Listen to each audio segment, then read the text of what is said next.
So we just have to, break down the stigma and be more willing to have these conversations more often so that the people can get the help that they need. The stigma is important.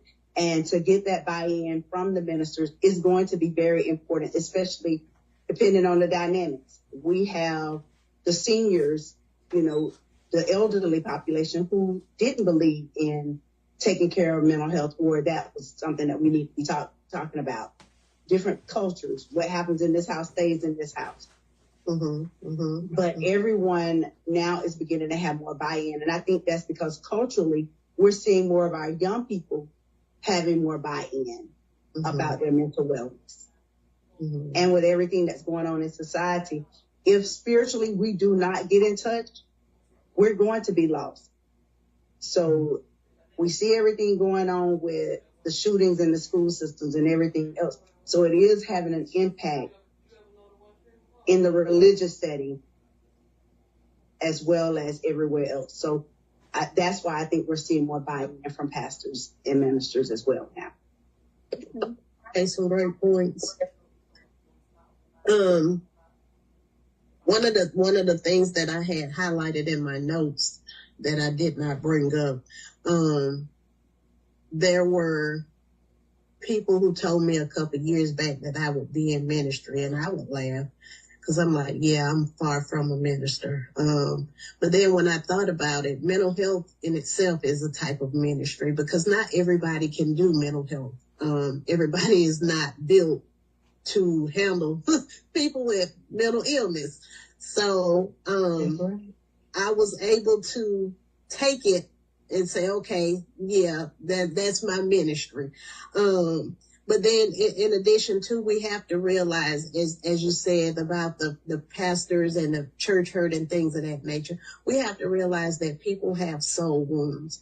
And because of these soul wounds, they are coming to their pastors or to the leadership in the church for additional assistance to assist with the soul wounds. And if the pastors don't handle it appropriately, then that has added an additional layer of scarring as well.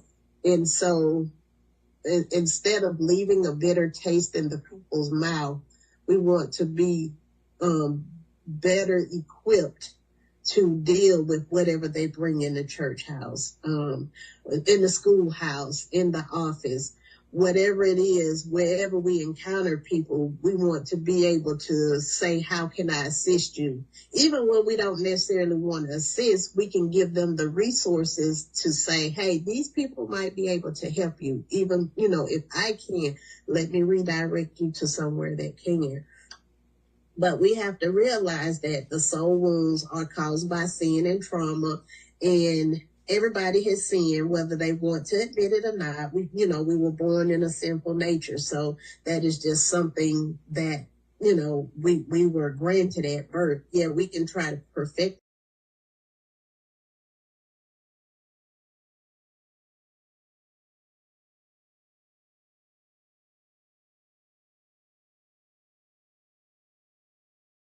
it on a daily basis, but we don't always be able to approach each other to say, hey, Sister D, you offended me when you said, and being tactful with it. That's going to help reduce some of the church hurt that we see and help people heal so that they can deal. I agree. Yeah, Jesus said that I have come to heal the sick, or to minister to the sick. Yeah, and I think we have to keep remembering that. I like what Shannon said about forgiveness, that the forgiveness is not only to forgive that person, release their power, but it's also for us. It does more for us to forgive in a lot of ways, which a lot of times we don't recognize. And I had an interesting situation that I never thought I'd ever have just last week. And it's when you get some of this stuff to happen, it's like, how do you handle the little waves that come from it? I mean, like when you drop a rock in the water and you have these waves and they keep going all the way out in the distance. last week I had a little boy who opened, and our students are not supposed to open the doors, because of a school shooting. Everybody's supposed to go through one central way. Mm-hmm. And the child opened the door for grandmother, which is a very good gesture. That's what you want a child to do. You want them to be kind and do that. And the weather was not the best, so it was raining. So, he really did a good thing. One of our teachers freaked out and was like, he opened the door. He's not, she's now loose in the building. And she was all upset. And I, talked to her and said, I'll handle it. And then, the grandmother had gone down to the office, which is where she was supposed to go. She was going to get her own child out.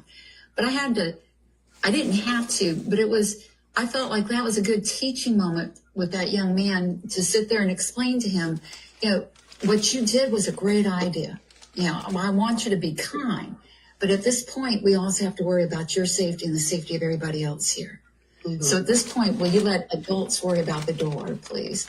And I said, don't even open the door to talk to them, but just tell them to go to the front office, please. And that's something that we don't always think about either, how those little things impact everywhere. And our children and stuff like that. It's true.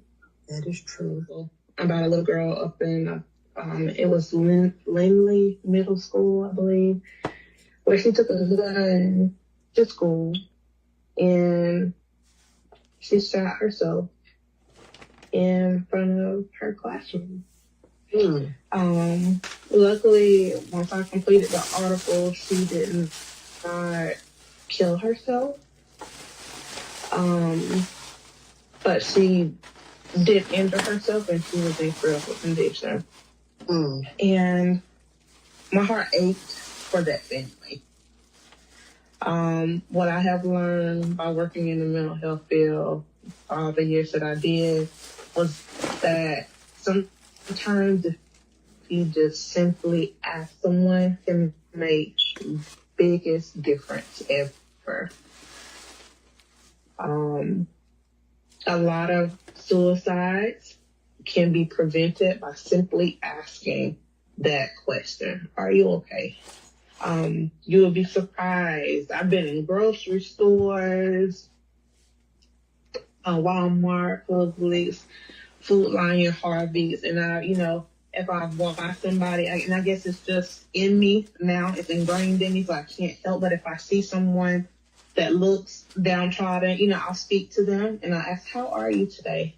And sometimes it's a complete stranger and they'll just ramble and tell me about how their day was. And if they spark up that conversation, it doesn't matter what I have going on.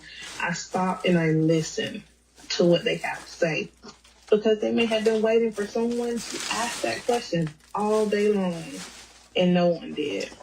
So because I took that time, I feel like although I'm not directly in the mental health field anymore, I still feel like I try to be one of the biggest mental health advocates, and I tell people, if you experience anything, no matter how minute or mediocre you might feel, it might have been to, if nothing else, just to get off your chest and to have an unbiased source just listen to you, then you do that. You do whatever it is that you need to do in order to be free of whatever it is that you're dealing with. And I just wondered with that shooting earlier, I was like, not only was the child able to get the gun in the school, but I'm wondering, like, how many times were the signs missed? Like, what? Because there's always a cry for help. In some shape, form, or fashion, there's always something where maybe that child might have been isolating, be it at school or at home. Their grades may have been A's and B's, and then their grades start to decrease. Like, there's always some little inkling that something is going on, that someone may need to intervene. So active listening, what I have learned, is one of the biggest things that has helped me be a better person, a better conversationalist, and just been able to help more people because, like I said, they just need that, just a little tug, just for that information. How are you today? I feel like if someone had asked that child how she was, that could have derailed how she was feeling. Mm-hmm. So, I mean, it's definitely needed in our school systems. I know that our kids are going through, I think they're going through a lot of what we went through coming up, but the technology is what's the difference. Right. I didn't get my first cell phone until I think I was a senior in high school. But they have access to it now. The parents are buying it. It's actually a need for it, especially when they're involved in extracurricular activities. I think our parents need to check our children's phones more often than they do. You will be surprised at some of the things that you will find out. A dear friend of mine was able to find out by one of her child's friends that her daughter was having some suicidal thoughts. That because that child, it's necessary. Mm-hmm. It's necessary for our parents to pay attention to those signs and the nonverbal gestures that are being communicated, because that, although it's nonverbal, it is definitely still a form of communication. So it's just simply paying attention to the signs of, mood swings and, like I said, the grades changing or them starting to lie and, and sneak around and things like that. Like it always builds. Like our Bible tells us, warning comes before destruction. There's always warnings and signs before there's an explosion. That is true. I can definitely agree with everything that also falls up under that PTSD. So in fixing the parents, they become better parents in order to have a better outcome as far as their children. Once we can tweak the household with the adults, then we can learn how to tweak the household with the children. Does anybody have any additional thoughts on that or want to elaborate on that? I definitely concur. After working in the juvenile justice system for approximately 10 years, I definitely saw the need to involve the entire family, because if we do not touch the entire family, we're not doing the children any service when we're sending them back to the same environment, as well as from, working in the school system. We're not helping the family at all to learn how to change these negative and maladaptive behaviors by just working with the children. It has to be a holistic approach. It has to be the entire family.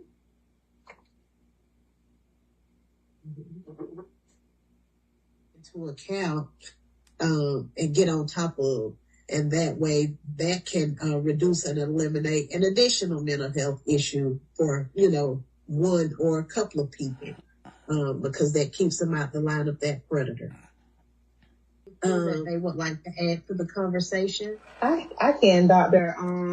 Demetria.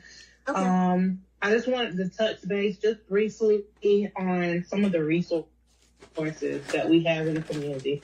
I think some of our people, and I'm saying our people because to me, all people are our people. Okay. I think that some of our people suffer because they don't know the resources that are readily available to them in our community. So, of course, back in 2013, Southwestern closed, but we do have some facilities here locally And I just wanted to just go over it. I just wanted to list and make sure that everyone knows. And I'll save the addresses and the names and their phone numbers a little slowly, just so you guys will have them. You mentioned, Dr. D, about texting the 988. Mm-hmm. There's also a 1-800 number for the Georgia Crisis and Access Line, also referred to as GCAL. And that phone number is 800-715-4225.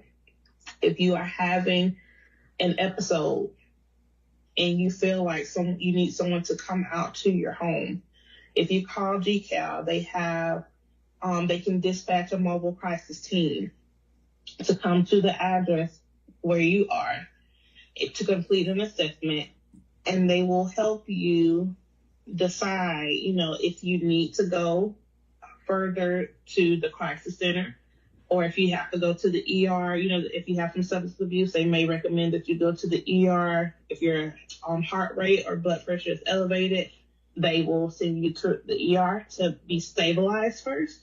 And then they'll refer you to either go to the crisis center, which is located at 525 Cassidy Road.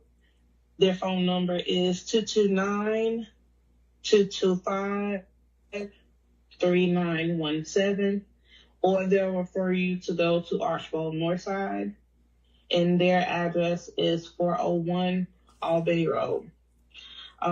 We also have the Georgia Pines Community Service Board, which is where outpatient therapy in a clinic is. And they're now located, they were on Smith Avenue, but they moved. And they're located out on Southwestern's old campus in the regional office. And that address is 400 South Pine Tree Boulevard. Their phone number is 229-225-5208. And I also have phone numbers for the Phoenix, which is a substance abuse facility here in Thomasville. As we spoke on earlier, some people suffer with mental health and substance abuse issues. Sometimes instead of them taking the prescription medication, they want to self-medicate. And a part of some of their self-medication that involves drugs or foreign objects that may cause them bodily harm, which doesn't help their situation. It further fuels it and sometimes makes it 10 times worse than what it would have been. And the Phoenix 5223, I believe they moved. They were on Southwestern campus. But when I pulled it up, their address was now showing 136 Oakwood Trace. So maybe they relocated as well. And then the last facility that I have the phone number for is Greenleaf. Greenleaf is a mental health facility that is located in Valdosta, which is about 45 minutes from Thomasville. And they're located at 2209 Pineview Drive in Valdosta. And their phone number is 229-506-7977.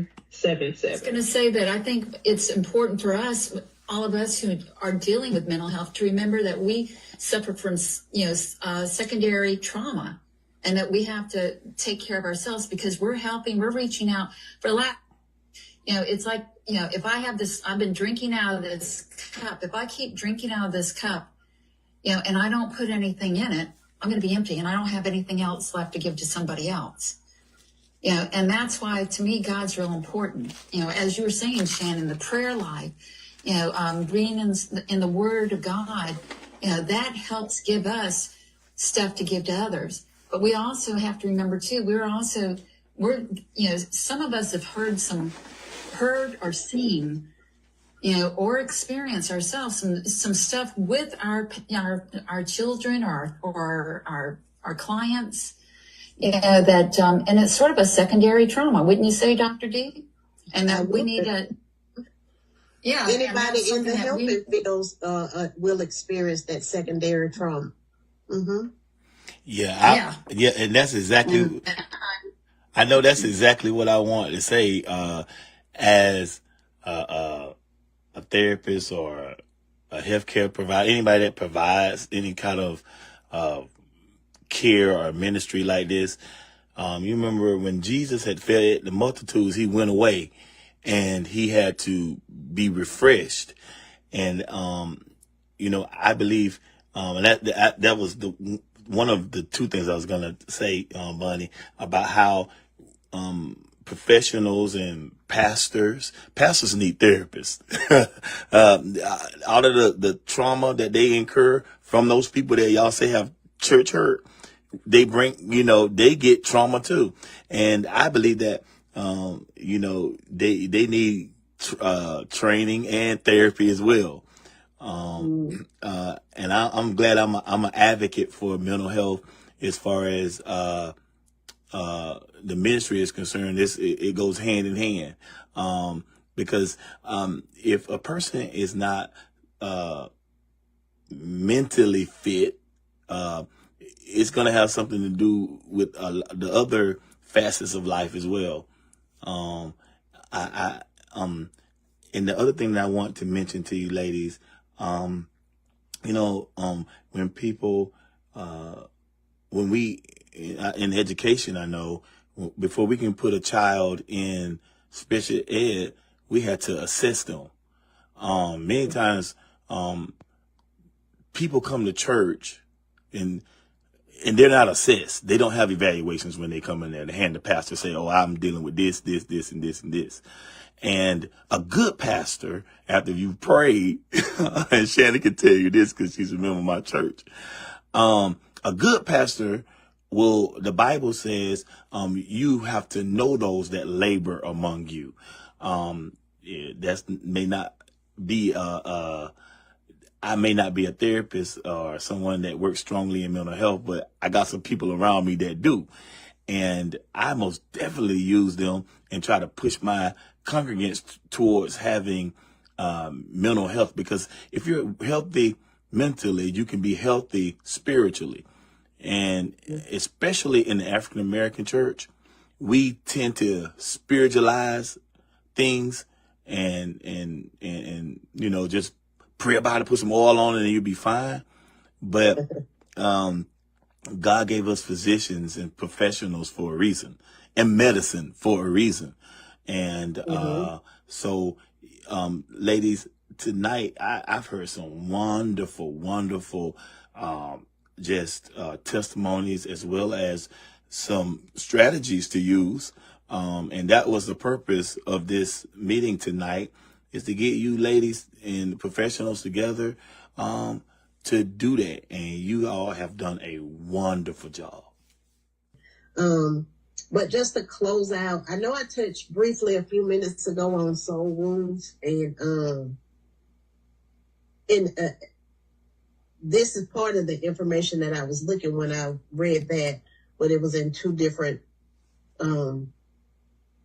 locations. Soul wounds are caused by sin and trauma, most often in childhood, and the wounds can come in the form of hurt, disappointment, molestation, abuse, and abandonment, anger, resentment, bitterness, hatred, and unforgiveness, with unforgiveness being the biggest soul wound. So, Miss Bonnie, what you said about the forgiveness, that is a huge piece to release ourselves and our souls that can break the bondage that we may have had on anything.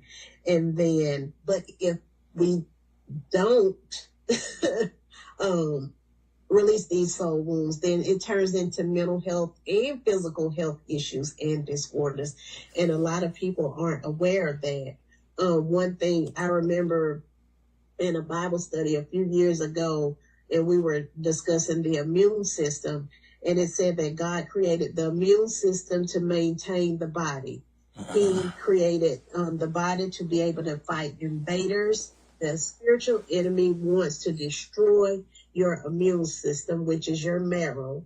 Your blood has the origin in its marrow. The TT cells, the macrophages, the killer cells, the red and the white corpuscles are found in the marrow.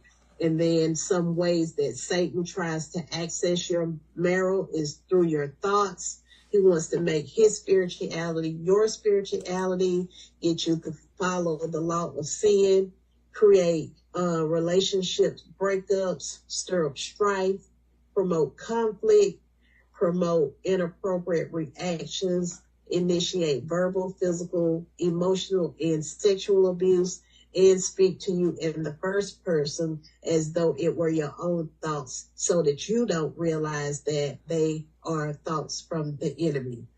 So that was very important to me the first time that I heard it, and it stuck with me ever since then.